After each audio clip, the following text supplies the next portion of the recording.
Hello, St. Peter's. Are you ready for another fun library time?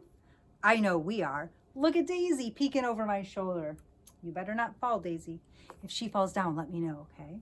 So we have Daisy, Ralph, Magic Monkey, and our Pig of Joy is here. And of course, we have our Jar of Joy, ready to spread some joy when we're all finished with our story. So this week, we are celebrating Dr. Seuss's birthday. His birthday is actually on March 2nd, so we have a big celebration on that day, but we like to spread it throughout the whole week. So we're having a lot of fun activities at St. Peter's for in-school and our virtual learners. You might have seen him sneaking into some of your lessons, maybe your math lesson or your reading lesson, but hopefully you're hearing a lot of fun stories from Dr. Seuss. The book I'm going to read to you today is my favorite Dr. Seuss character. I'll show you in just a moment, but first, we have to get ready for our story. Do you have all your friends? Here's my friends. They're here for you too. All right, let's get ready. Let's turn up our ears so we're ready to listen. Turn off our mouths so we don't make a sound. Put your hands quietly in your lap. Take a nice big deep breath. And now we're ready for our story. Now, this one is called Horton Hatches the Egg. Now, many of you may recognize Horton the elephant. From Horton Hears a Who. They even made a movie about him. That's how popular he is. Well, in Horton Hears a Who, he's so kind that he fights to make sure the whole town of Whoville is saved until everyone hears and believes him. He did not give up, and he kept saying, a person's a person, no matter how small. So he took care of them all. Today, Horton hatches an egg. What a funny sight to see a big elephant on a tree in a nest. I bet you he's being kind once again. So let's find out what happens with Horton today and how he is spreading his kindness. Are you ready? Okay. Horton Hatches the Egg by Dr. Seuss. We'll get a little closer so you can see the pictures. Sighed Maisie, a lazy bird, hatching an egg. I'm tired and I'm bored, and I've kinks in my leg from sitting, just sitting here day after day. It's work. How I hate it. I'd much rather play. I'd take a vacation, fly off for a rest, if I could find someone to stay on my nest. If I could find someone, I'd fly away free. Then Horton the elephant passed by her tree. Hello, called the lazy bird, smiling her best. You've nothing to do, and I do need a rest. Would you like to sit on the egg in my nest? The elephant laughed. Why, of all silly things, I haven't feathers and I haven't wings. Me on your egg? Why, that doesn't make sense. Your egg is so small, ma'am, and I'm so immense. Oh, tut-tut, answered Maisie. I know you're not small, but I'm sure you can do it. No trouble at all. Just sit on it softly. You're gentle and kind. Come be a good fellow. I know you won't mind. I can't, said the elephant. Please, begged the bird. I won't be gone long, sir. I give you my word. I'll hurry right back. Why, I'll never be missed. Very well, said the elephant. Since you insist. You want a vacation? Go fly off and take it. I'll sit on your egg, and I'll try not to break it. I'll stay and be faithful. I mean what I say. Toodaloo, sang out Maisie, and fluttered away. Oh my goodness. The first thing to do, murmured Horton. Let's see. The first thing to do is to prop up this tree and make it much stronger. That has to be done before I get on it. I must weigh a ton." What a great idea. See, he's putting supports underneath so that the tree doesn't just fall right to the ground when he sits down. Then, carefully, tenderly, gently, he crept up the trunk to the nest where the little egg slept. Then Horton the elephant smiled. "Now that's that." And he sat, and he sat, and he sat, and he sat.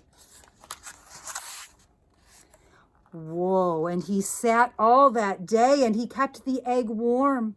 And he sat all that night through a terrible storm. It poured, and it lightened, it thundered, it rumbled. "Oh, this isn't much fun," the poor elephant grumbled. "I wish she'd come back 'cause I'm cold and I'm wet. I hope that the Maisie bird doesn't forget." Do you see him in here? He sure looks cold. It is raining really hard. Poor Horton.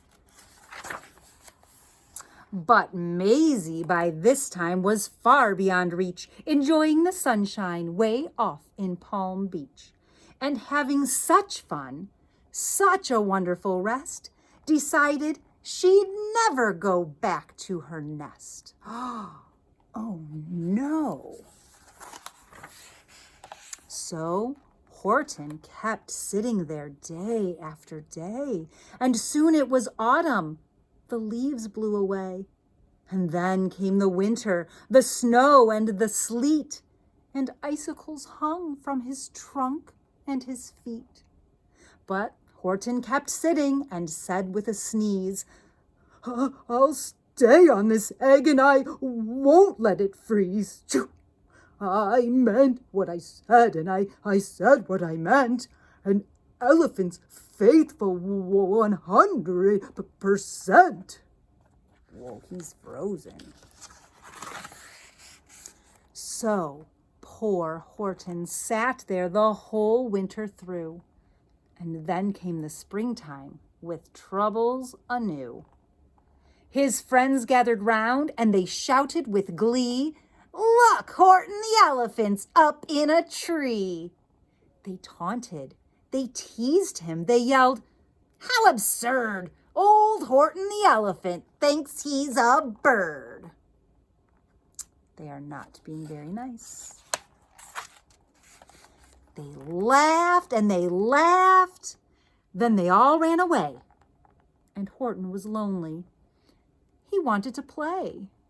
But he sat on the egg and continued to say, "I meant what I said, and I said what I meant. An elephant's faithful 100%.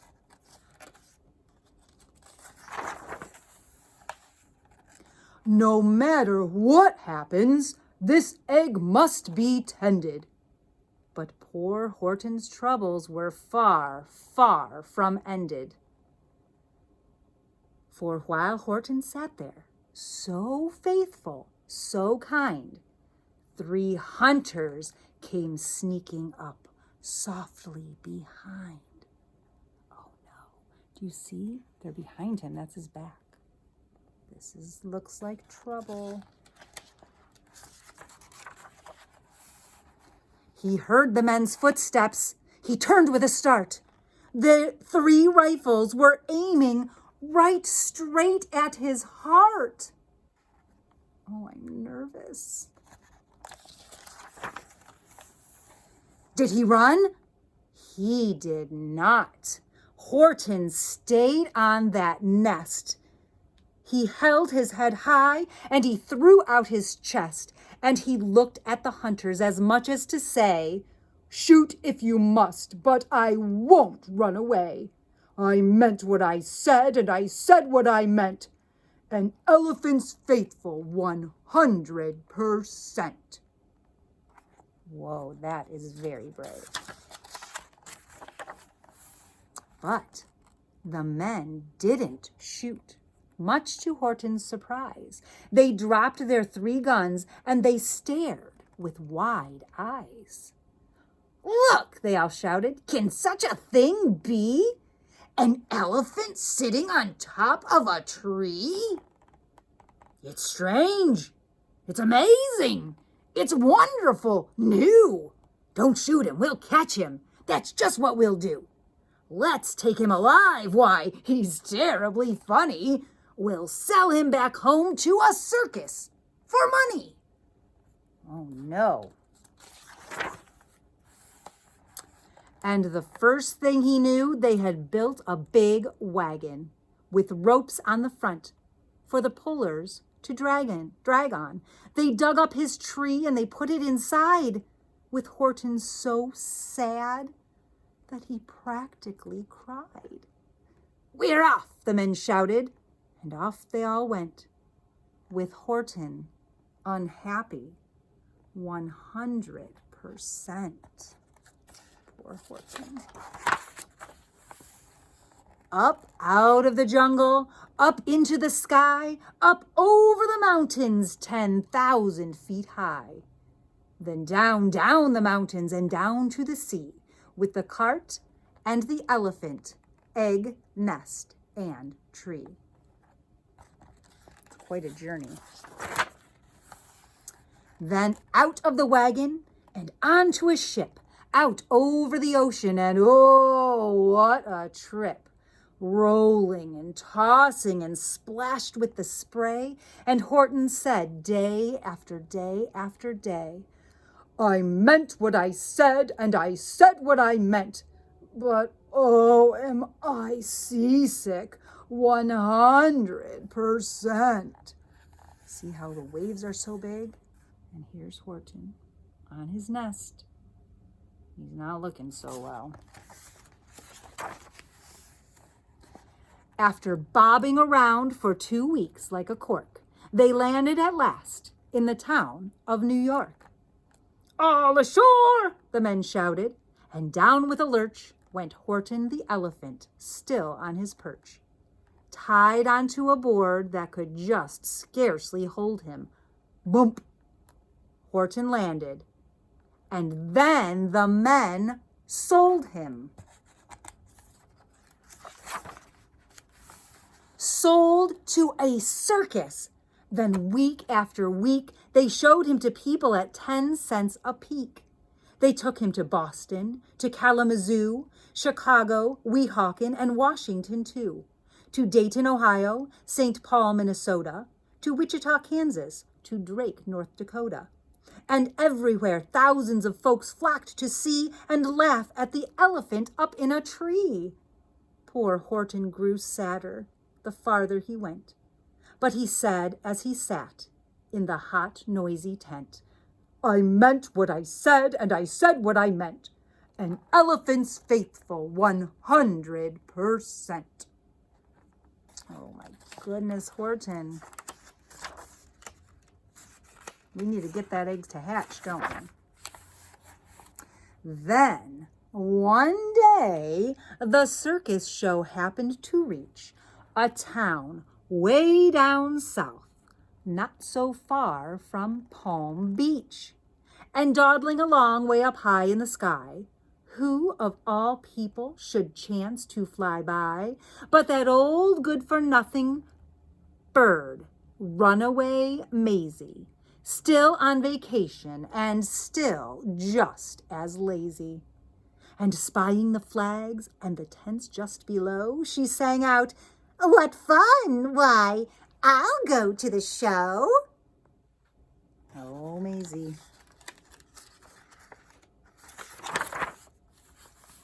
And she swooped from the clouds through an open tent door. "Good gracious," gasped Maisie. "I've seen you before." Poor Horton looked up with his face white as chalk. He started to speak, but before he could talk, there rang out the noises, ear-splitting squeaks from the egg that he'd sat on for 51 weeks. A thumping, a bumping, a wild alive scratching. My egg, shouted Horton. My egg, why, it's hatching. It's hatching. See, it's bumping around. But it's mine, screamed the bird when she heard the egg crack. The work was all done. Now she wanted it back. It's my egg, she sputtered. You stole it from me. Get off of my nest and get out of my tree. Poor Horton backed down with a sad, heavy heart. But at that very instant, the egg burst apart, and out of the pieces of red and white shell, from the egg that he'd sat on so long and so well, Horton the elephant saw something whiz. It had ears and a tail and a trunk just like his. Look. But it also has wings. That's pretty special. And the people came shouting, "What's all this about?" They looked and they stared with their eyes popping out. Then they cheered and they cheered and they cheered more and more. They'd never seen anything like it before. My goodness, my gracious, they shouted. My word, it's something brand new. It's an elephant bird. And it should be. It should be. It should be like that, because Horton was faithful. He sat and he sat. He meant what he said, and he said what he meant. Look at Maisie. She doesn't look happy. And they sent him home happy, 100%. Here he comes home with his little elephant bird. Were you surprised that Horton, and look, all his friends are smiling. Were you surprised that Horton hatched an elephant bird? The end. I love that story. Because Horton did all of that work. He took care of that egg just like it was his own, even though it was strange, even though it was uncomfortable and really scary for him. He stayed, and then he got the elephant bird. Maisie must have learned her lesson in that one. That bird didn't even look like her anymore. So Horton has proven once again what a kind heart he has. He stayed on that egg because he told her he would, and he hatched the egg because he meant what he said, and he said what he meant, and elephant's faithful 100%. Just like he had a motto in Horton Hears a Who. Good old Horton. He's always kind-hearted. I was thinking, wouldn't it be fun to make your own elephant bird? Would you like to try? I'm just going to draw them today. So let me show you. Sorry, I have to lean over to pick this stuff up. Let me show you what I've created, and I would love to see what kind of an elephant bird you could come up with. So I was thinking, in the story, he had the trunk and the tail and the ears, just like an elephant, right? So I drew this version of an elephant bird with the trunk and the ears of an elephant and the wings and the feet of a bird. What do you think? I'll show you how I did it. And then I thought, wouldn't it be kind of funny if it had the head and beak and wings of a bird, but the body and feet of an elephant? And so I drew this guy. He's funny, I think, but he's got the elephant feet and the big elephant body and his bird wings and bird beak and face. What do you think? They're very different, but you could call both of them an elephant bird. How would you draw one? Would you like to see how I did mine? Okay, I will show you. So, and you can make them any color. You notice I made him red and gray for one, and one I made him blue and gray. You don't even have to use gray. You can use any color you want. I was using the gray in my examples because I wanted to show you the elephant parts that I used. Okay, so how did I draw an elephant bird? Well, I start with a head. So I'm going to use a pen so you can see better, but you might want to use a pencil because then if you make a mistake, you can erase it. It's easier to erase. I'm using a pen so that it'll show up better on the camera, okay? So I started with a circle, but I'm not going to close the bottom of the circle. I just went like this. I went around, right? But I'm not going to close the bottom because I'm going to make the body part. So then, because my bird is facing forward and standing up. So then I made a bottom, bigger circle that connects to the top. Can you see how that's his head? So now you can decide. I'm going to draw one of each. You can draw a bird leg, which is a line down and then just two lines coming out of it, like that. Or you can draw a fat elephant leg. Watch how I did that. So I came down, and then at the bottom, I kind of went out a little bit, and then I went out and came back in. See that? You can rewind it if you need to. And then I make some elephant toes. I just put little humps right there. So this bird has one bird leg and one elephant leg. That's pretty silly. But now you know how to make each of them in case, depending on how you want to make it. All right, so what about the trunk? So the trunk is at the nose, right? We're going to make the trunk just go out. Do you want to make it go down? This trunk goes out.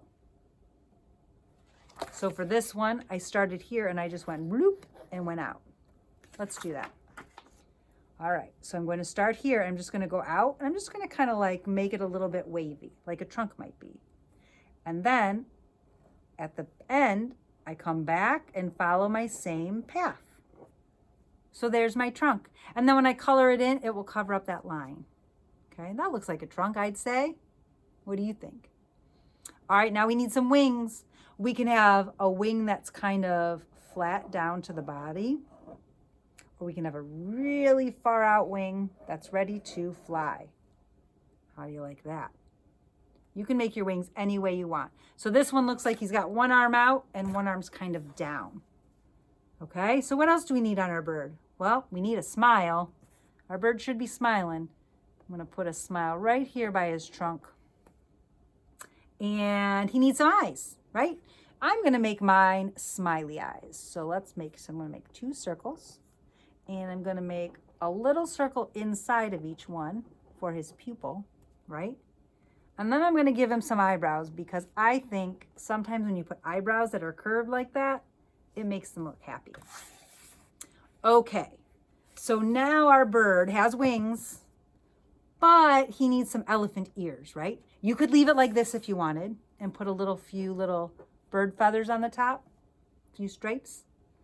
Or you can add some elephant ears. So for an elephant ear, I really just kind of made a swooping, I guess it's kind of like a big three. One's a three and one's a backwards three. So if I start here, I'm going to make a hump up and then come down, in, out, and back in. Okay, I'm going to do the same thing over here. I'm going to go out.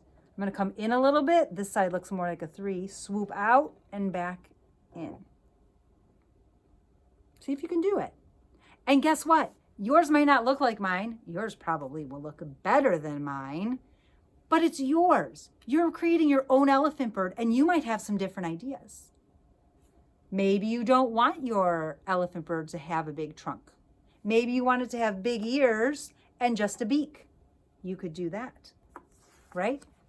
That's what would happen. What if I added ears to this guy? Should we see what it looks like? All right, let's make some ears again, and then you can see how to make them again. So you start at the head, and you're going to curve up and in, not too far, and then go back out and back in all the way. I'll do it on this side. You're going to go up and back in and out and back in. So then if you want to give it so it has an inner ear, You're just going to follow that same path that you did, but kind of on the inside of that line. So that's what your bird would look like if it had elephant ears and a bird beak, right? Bird wings and an elephant body. Whoa, that's a lot. Here's what it looks like if he's got an elephant ears, an elephant trunk, and choose your own foot, whatever you like, or one of each like I did. These wings are out. These wings are pointy. And these wings, I've added some feathers. Do you know how I did that? I'm going to show you. So I'm going to pick a color. I'm not even going to look in the box. I'm just going to grab one out and see what I get. Oh, purple. So this elephant is going to have purple wings. So how do I make my wings look like they have feathers? Well, first, I'm going to color this in. I'm going to kind of outline it. That's how I like to color. I kind of outline it first, and then I color on the inside. We're going to color it all in first. Then, I'm just going to do one side because you'll be able to see how to do this and finish your elephant. Okay, so I colored my wing. Then with the same color or a different color, it's up to you. I'm going to use the same color. I'm going to make it darker. I'm going to push a little bit harder. And I'm just going to make some little lines on the bottom. Maybe a little bit, they're a little bit curved because feathers can kind of be curved. But when you do that, it kind of adds like there's some feathers and some movement to it instead of it just being flat, right? If you want, you can put those curved lines throughout the whole entire wing. That looks pretty good, right? If you wanted to use a different color, so you color it in again. I'm going to color it in a little bit faster, just so you can see. But I don't want it to be too scribbly because I want mine to be a nice picture. If you decided to make that wing bigger, you could. And then I'm going to take, oh, look what I pulled out, a maroon crayon. And I'm going to make those curved lines again. That's kind of neat because it's a different color. It adds a little more texture. There you go. Then you can do the same thing on the body. If you color it and then you put some lines like this, it'll give it an effect like it has feathers. You could even make it all different colors in there. Instead of just coloring it in, you could keep doing that until it is all colored in. Then it would look like it had a lot of texture, right? So the same thing goes with the trunk. So my trunk is going to be blue. When you make the trunk, if you want it to look like, you know how an elephant's trunk kind of looks sometimes like a little bit wrinkly and stuff? That's the same thing you did with the feathers, but this time you're only going to put it along the top. So his nose might have a couple little creases to make it look a little bit bendy, right? Trunks are bendy. And then you can finish your bird, elephant bird, however you would like. And you know what is kind of neat in this story that's leaving it to you? They never gave the bird a name. They just said it's an elephant bird. So what would you name Horton's elephant bird? And what would you name your own elephant bird? That's a tricky question. Let's see. Let's name our birds. What would this one be? I think this one would be Calliope. She's Calliope. This one is Frederick. He looks like a Frederick to me. And this one is going to be Mabel. Those are the names of my birds. Calliope, Frederick, and Mabel. What are you going to name your birds? You don't have to make as many as I did. I just wanted to show you all the different ways you could do it. But I would be so happy to see what comes out of your imagination because I know how incredibly imaginative and creative and talented that you are. So if you make a bird, put it in the comments. If you make an elephant bird, put it in the comments so that I can see what you've done. I'd be excited for you to share with me. All right, should we spread some joy? What do you say? What do you say, Joy? Let's get that jar. The jar's on this side. I tried to, oh my goodness, the lid fell off. I tried to set the jar down with Joy, but it fell right down again. It is just really jumpy today. Let's see what we have drawn. Oh, I love this one. It's one of my favorites. It says, thank your parents. So Joy wants you to spread some joy by thanking your parents. Because boy, oh boy, do our parents do so much for us. They sacrifice their time. They pay for everything. They get us to school. They help us with our homework, tuck us in at night, and make us some food, good food to eat, right? They do so many things. And among all of those things, they take some time to love us. So I think thanking your parents is the most special thing you can do to spread some joy. Sometimes parents get really tired, and that might make them a little bit cranky. Sometimes kids can be whiny, and that makes them cranky. So don't give them a whiny day. Give them a thankful, happy, hugging, loving day. And say, thank you, Mom. Thank you, Dad. If your grandparents take care of you, thank them too. If your aunts and uncles take care of you, thank them too. Say, I really appreciate everything you do for me. I love you. And give them a hug. That would spread some fantastic joy. I'm going to do that when I see my mom today, because she's pretty awesome too. All right, boys and girls, enjoy Dr. Seuss Week. I hope you loved my book, Horton Hatches the Egg. Spread your joy. Thank your parents. In this glorious sunshine, go out and have some fun. All right? So until next week, keep spreading your joy.